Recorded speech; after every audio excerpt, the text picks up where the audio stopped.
सुभाष चंद्र बोस, जिन्हें नेताजी के नाम से भी जाना जाता है, भारतीय स्वतंत्रता संग्राम के सबसे प्रमुख और प्रभावशाली नेताओं में से एक थे। वे एक महान देशभक्त, क्रांतिकारी और दूरदर्शी नेता थे। उन्होंने भारत की स्वतंत्रता के लिए जो कुछ भी किया, वो आज भी हम सभी के लिए प्रेरणा का स्रोत है। प्रारंभिक जीवन और शिक्षा। सुभाष चंद्र बोस का जन्म 23 जनवरी 1897 को उड़ीसा के कटक में हुआ था। उनके पिता का नाम जानकीनाथ बोस था, जो एक प्रसिद्ध वकील थे। बोस ने अपनी प्रारंभिक शिक्षा कटक में प्राप्त की और बाद में कलकत्ता विश्वविद्यालय में पढ़ाई की। वे एक मेधावी छात्र थे और उन्होंने भारतीय प्रशासनिक सेवा (ICS) परीक्षा उत्तीर्ण की। हालांकि उनका मन अंग्रेजों के अधीन काम करने में नहीं था और उन्होंने जल्द ही नौकरी छोड़ दी। राजनीति में प्रवेश।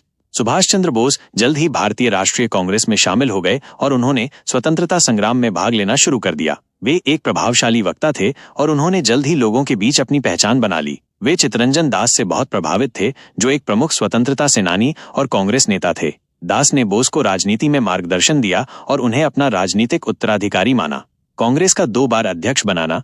सुभाष चंद्र बोस 1938 और 1939 में भारतीय राष्ट्रीय कांग्रेस के अध्यक्ष चुने गए। हालांकि उनके विचारों के कारण उन्हें जल्द ही पार्टी से इस्तीफा देना पड़ा। उन्होंने फॉरवर्ड ब्लॉक नामक एक नई पार्टी की स्थापना की। मेयर का चुनाव और कलकत्ता में मूर्ति तोड़ना।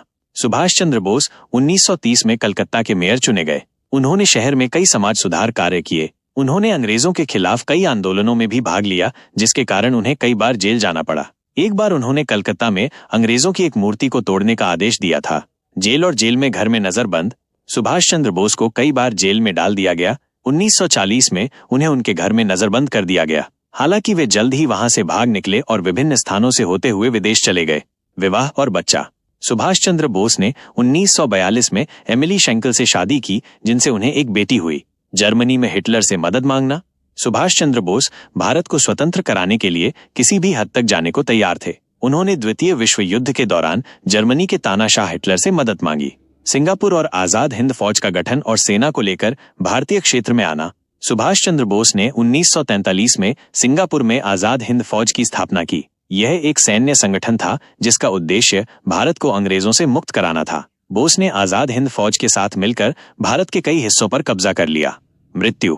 सुभाष चंद्र बोस की मृत्यु 18 अगस्त 1945 को एक विमान दुर्घटना में हुई थी। हालांकि उनकी मृत्यु आज भी एक रहस्य बनी हुई है। उपसंहार।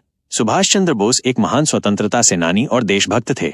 उन्होंने भारत की स्वतंत्रता के लिए अपना सब कुछ बलिदान कर दिया। वे आज भी लाखों भारतीयों के लिए प्रेरणा स्रोत हैं।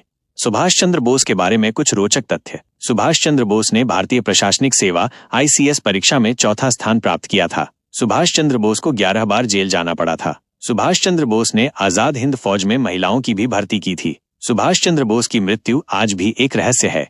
सुभाष चंद्र बोस एक सच्चे देशभक्त थे।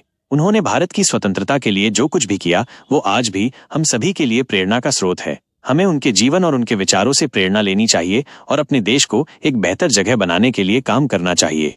आजाद हिंद फौज का राष्ट्रीय गान शुभ सुख चैन था। इसे आबिद हसन सफरानी और मुमताज हुसैन ने 1943 में लिखा था। इसकी धुन कैप्टन राम सिंह ठाकुर ने बनाई थी। यह गान रविंद्रनाथ टैगोर की कविता भारत भाग्य विधाता पर आधारित था। शुभ सुख चैन को आजाद हिंद फौज के सैनिकों में देशभक्ति की भावना जगाने के लिए गाया जाता था। ये गान आज भी भारत में लोकप्रिय है और इसे राष्ट्रीय गान के रूप में भी गाया जाता है। शुभ सुख चैन के बोल इस प्रकार हैं। शुभ सुख चैन की बरखा बरसे, भारत भाग है जागा। ये गान भारत की एकता और अखंडता का प्रतीक है। ये भारत के लोगों को देश के प्रति अपनी जिम्मेदारी निभाने के लिए प्रेरित करता है। सुभाष चंद्र बोस से UPSC में आने वाले संभावित प्रश्न और उनके उत्तर। सुभाष चंद्र बोस भारतीय स्वतंत्रता संग्राम के एक प्रमुख नेता थे और उनसे UPSC परीक्षाओं में कई तरह के प्रश्न पूछे जा सकते हैं। यहाँ कुछ संभावित प्रश्न और उनके उत्तर दिए गए हैं। प्रारंभिक परीक्षा प्रीलिम्स। प्रश्न 1, सुभाष चंद्र बोस का जन्म कब और कहाँ हुआ था? उत्तर 23 जनवरी 1897 को उड़ीसा के कटक में। प्रश्न 2, उन्होंने किस वर्ष भारतीय राष्ट्रीय कांग्रेस की सदस्यता ग्रहण की? उत्तर 1921 में। प्रश्न 3, सुभाष चंद्र बोस ने किस वर्ष फॉरवर्ड ब्लॉक की स्थापना की? उत्तर 1939 में।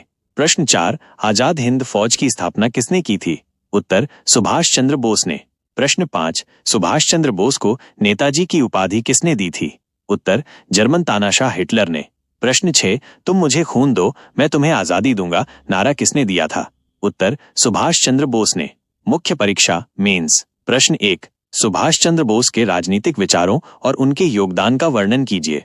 उत्तर, सुभाष चंद्र बोस एक उग्र राष्ट्रवादी नेता थे। वे पूर्ण स्वराज के पक्षधर थे और उन्होंने स्वतंत्रता संग्राम में युवाओं को सक्रिय रूप से शामिल करने का आह्वान किया। उन्होंने फॉरवर्ड ब्लॉक की स्थापना करके स्वतंत्रता संग्राम को एक नई दिशा दी। उन्होंने आजाद हिंद फौज का गठन करके भारत की स्वतंत्रता के लिए संघर्ष को और तेज किया। प्रश्न 2, भारतीय स्वतंत्रता संग्राम में सुभाष चंद्र बोस की भूमिका का मूल्यांकन कीजिए।